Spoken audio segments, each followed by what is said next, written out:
আজকে আইপিএলের দিনে দ্বিতীয় ম্যাচটি খুবই ইন্টারেস্টিং হতে চলেছে, কারণ আজকে আইপিএলের দিনে দ্বিতীয় ম্যাচে আরসিবির মুখোমুখি হবে দিল্লি ক্যাপিটালস। দুটো প্রবল প্রতিদ্বন্দ্বী দল একে অন্যের মুখোমুখি হতে যাচ্ছে।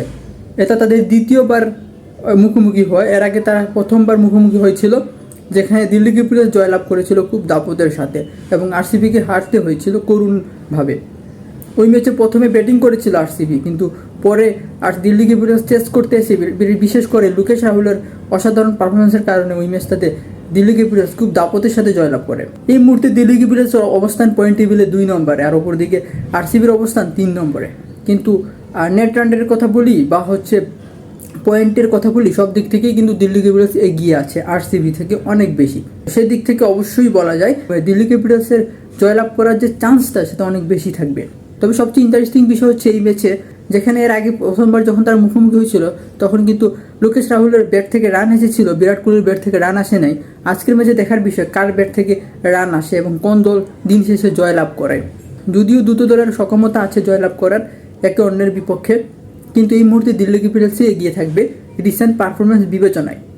কারণ যদি আপনি দেখেন এখন পর্যন্ত তারা 8টা ম্যাচ খেলে মাত্র 2টো ম্যাচে তাদেরকে হারতে হয়েছে, 6টা ম্যাচে তারা জিতেছে এবং শুধু জিতে নাই, তারা খুব অন্য লেভেলের জয়লাভ করেছে। তারা প্রত্যেকটা ম্যাচে খুব দাপটের সাথে জয়লাভ করেছে। তবে সেদিক থেকে অবশ্যই আরসিবির জন্য এটা একটা চ্যালেঞ্জিং ব্যাপার, কারণ লাস্ট ম্যাচেও কিন্তু আরসিবি হারতে হারতেই জয়লাভ করেছে, খুব ক্লোজে গিয়ে তারা জয়লাভ করেছে, যেখানে সবাই ধরে নিয়েছিল যে আরসিবি ম্যাচটা হেরে যাচ্ছে, কিন্তু শেষ দিকে অবিশ্বাস্য বোলিং করার কারণেই মূলত আরসিবি জয়লাভ করে ম্যাচ কামব্যাক করে। তো আসলে ওইটা তার প্রতিদিন হবে না। তবে দিল্লি ক্যাপিটালস এমন একটা দল এই মুহূর্তে এই আসরে যারা কিন্তু প্রথম থেকেই ম্যাচের নিয়ন্ত্রণ নিজেদের করে রাখে। তো এরকম একটা দলের বিপক্ষে এগেন্সি গিয়ে জয়লাভ করা তো খুবই কঠিন এই মুহূর্তে। তবে আরেকটা ইন্টারেস্টিং বিষয় হচ্ছে দিল্লি ক্যাপিটালসের ঘরের ছেলে হচ্ছেন বিরাট কোহলি।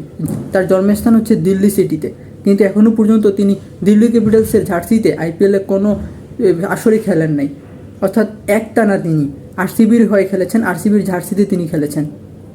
সেই 2007 সালে 18 বছর থেকে এখন অবধি সেই 36 বছর হয়ে গিয়েছে, এখন পর্যন্ত তিনি একটানা আরসিবির হয়ে খেলছেন। কখনও নিজের শহরকে রিপ্রেজেন্ট করার সুযোগ পাননি বিরাট কোহলি। এটা একটা আফসোসের জায়গা বিরাট কোহলির জন্য। অপরদিকে লোকেশ রাহুলের ক্ষেত্রেও সেম বিষয়, তিনিও কিন্তু বেঙ্গালুরুর ছেলে, কিন্তু তিনি আজকে দিল্লি ক্যাপিটালসকে রিপ্রেজেন্ট করবেন, দিল্লি ক্যাপিটালসের হয়ে খেলতে নামবেন।